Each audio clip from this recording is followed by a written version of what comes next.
aussi passeur d'âme. Oui.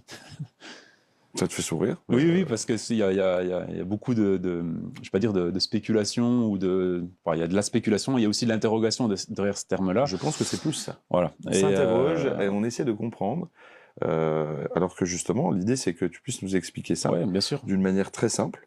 Est-ce que tu peux nous expliquer le pourquoi on devient passeur d'âme?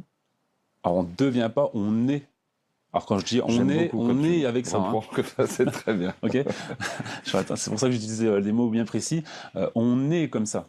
C'est juste qu'on réveille ces potentiels-là dans son parcours de vie ou pas. C'est pas obligatoire, il n'y a pas de but, il n'y a pas d'obligation dans tout ça. Et moi, je l'ai découvert, je ne vais pas dire par pur hasard, mais un jour, on m'a proposé une formation, alors que la formation, je ne vais pas dire qu'elle ne sert à rien, mais puisque je savais déjà.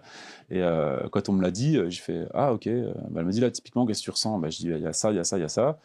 Et elle me dit, bah voilà, tu as telle personne qui est avec toi, elles attendent justement, elles étaient là pour que tu apprennes comment on fait. Et typiquement, en fait, dans les choses simples, comment je pourrais expliquer ça, c'est qu'on passe l'âme ou la partie d'âme dans un plan supérieur, ce que les gens vont appeler la lumière, enfin, peu importe les éléments de langage qu'on peut utiliser, c'est pas vraiment l'important, hein, ça c'est plutôt ce qui va se passer. On passe l'âme dans un plan différent. Parce qu'il y a des âmes errantes. Oui. Et elles ont besoin d'aide. Oui. Et c'est pour ça qu'elles se collent finalement à des gens qui pourraient être réceptifs. Oui. Pour avoir justement cette aide. Oui. Typiquement, ici, on est dans un hôtel. Et voilà, ça, c'est un endroit où il y a beaucoup d'énergie brassée, parce qu'il y a beaucoup de monde qui vient. Donc, c'est des lieux où potentiellement, il peut y avoir beaucoup d'énergie errante. Et pour revenir sur le côté passeur d'âme, il y a un truc sur lequel j'insiste, parce qu'il y a beaucoup de gens qui oublient ça, c'est qu'on est quelque part un peu tous passeurs de quelque chose dans le vivant.